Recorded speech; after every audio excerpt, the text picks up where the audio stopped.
जस कछु विवेक विवेक बल मोरे, थोड़ा विवेक मेरे पास है और कुछ नहीं।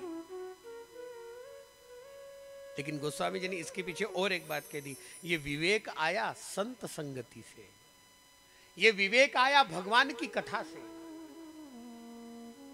और इसी कथा के द्वारा मैं इस ग्रंथ की रचना कर रहा हूं। गोस्वामी जी ने रामचरितमानस रूपी ग्रंथ को लिखा, लेकिन ग्रंथ का आरंभ करते हुए बिल्कुल सनातन धरा को लेकर के मंगलाचरण किया।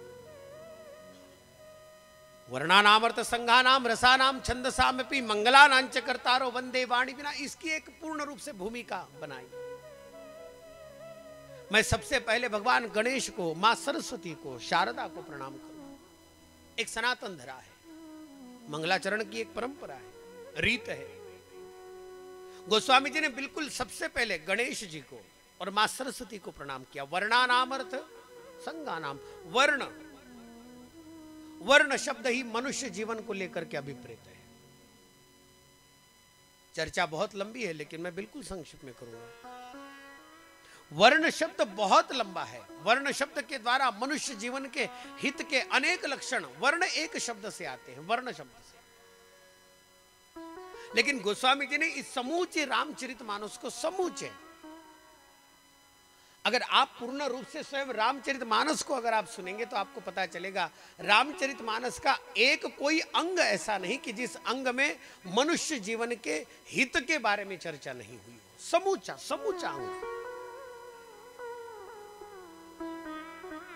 इसलिए वर्णानामर्थ संघानाम रसानाम छंदसामपि मंगलानांच कर, मैं मंगलाचरण कर रहा हूं।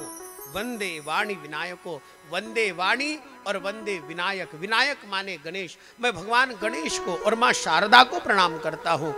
क्यों?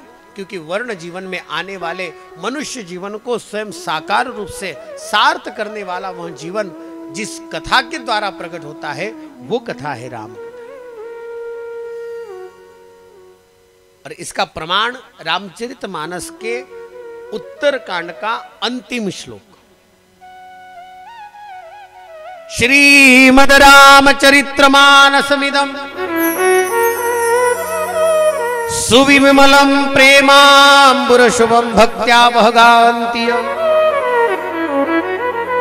श्रीमद् रामचरितमानसमिदं भक्त्या वगाहन्ति ये, ते संसार पतंग घोर किरणै दह्यन्ति नो मानवाः, दह्यन्ति नो मानवाः। श्रीमद् रामचरितमानसमिदं भक्त्या वगाहन्ति। भक्तों के द्वारा जिस ग्रंथ को स्वयं गाया गया, भक्तों के द्वारा जिस ग्रंथ को स्वयं रचना की गई और जिस ग्रंथ को स्वयं भक्तों ने गाया, उसके पीछे दुह्यन्ति दुह्यन्ति नो मानवा।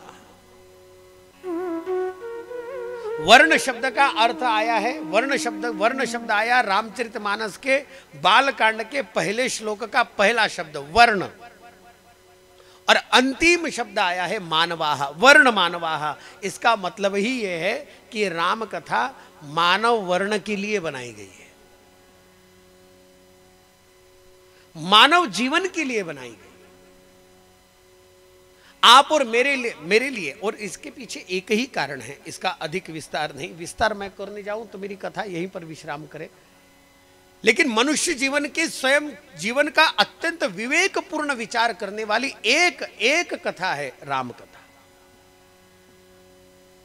आप कहेंगे महाराज मनुष्य जीवन का तो चिंतन सारे शास्त्रों ने किया, संतों ने किया, अकेले राम कथा को श्रेय कैसे दे रहे हैं आप? मैं आपको सच में बताऊं, इसको श्रेय देने के पीछे कारण केवल इतना ही है क्योंकि इस चरित्र को गाने वाले मनुष्य शरीर में भले ही संत हैं लेकिन मनुष्य शरीर है। एक दूसरा, जिन्होंने चरित्र गाया है और जिनका गाया है वो अवतारों की श्रृंखला में भगवान है, लेकिन भगवान ने भी मनुष्य का रूप धारण किया है। दो, और तीसरा जो कि सर्वोत्तम विषय है, इस विषय को आप बिल्कुल सटीक ध्यान में रखना। क्यों राम कथा को स्वयं गोस्वामी जी महाराज ने इस समूचे जगत में सर्वश्रेष्ठ माना है, उसके पीछे कारण एक है। आप लोग ज्ञानेश्वरी को पढ़ते हैं, तुकाराम महाराज जी की गाथा को पढ़ते हैं। हम सब लोग वैष्णव परंपरा के जीवन जीने वाले लोग हैं। हम सबको अगर ये बात सूत्र में आ गई ना, तो अपने आप में यानी मैं आपको एक अलग चिंतन में न लेके जाऊं, लेकिन मैं आपको सच में कहूं, राम कथा नहीं कहती कि आप राम बनो। राम कथा नहीं कहती कि आप राम जैसा बनो। राम कथा नहीं कहती कि आप लक्ष्मण जैसा बनो। राम कथा कहती है जिन सद्गुणों को राम कथा में बखान किया गया है, उस सद्गुणों को लेकर के अपने जीवन में थोड़ा थोड़ा थोड़ा थोड़ा थोड़ा थोड़ा आचरण करने का प्रयास करो। बनो यहां तक नहीं कहा गया, आप बन जाएंगे ये भी नहीं कहा। मुझे बताना जरा, राम कथा सुन के कौन राम बन गया है? राम कथा को सुनकर के कौन लक्ष्मण जैसे अपने भाई के पीछे स्वयं दौड़ता गया? कौन? कोई नहीं। राम कथा को सुनना किस लिए है? राम कथा को सुनना ही इसके लिए है, मेरा धर्म, मेरा कर्तव्य, मेरी प्रेम, मेरी स्वयं भगवत निष्ठा और मेरी इस जगत में व्यवहार की क्रिया समरूप से रहे, इसके लिए मुझे राम कथा सुननी है। राम कथा का वास्तविकता में अर्थ ही यही है।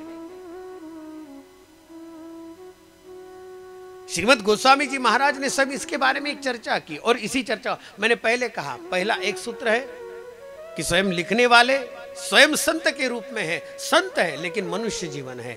जिनका चरित्र लिखा भले ही वो अवतार है लेकिन मनुष्य रूप में है। और तीसरा, मनुष्य रूप में निभाने वाले कर्तव्यों को अत्यंत निष्ठा के साथ में निभाया, इसलिए ये चरित्र कर्तव्यता को कर्म के द्वारा स्वीकार किए जाने वाले मनुष्य जीवन की सराहना करता है। ज्याला म्हणता स्तुति करना, स्तुति की गई है, सराहा गया है। राम कथा को श्रवण करने मात्र से आपके जीवन के सारे पाप नष्ट हो जाएंगे, मी गारंटी नहीं है, नहीं मैं नहीं लूंगा। लेकिन हां, राम कथा को सुनने से अगर मेरे जीवन में कोई सत्व गुण, कोई सात्विक गुण बन जाए और उसी गुण के द्वारा मेरे द्वारा किसी का कल्याण हो जाए, मेरे द्वारा किसी का अहित न हो, यह भी कल्याण, मेरे द्वारा किसी का बुरा न हो, यह भी कल्याण हो जाए, तो अपने आप में राम कथा का एक अंश हमने सिद्ध कर लिया। इसमें कोई संशय नहीं, इसमें कोई संशय नहीं।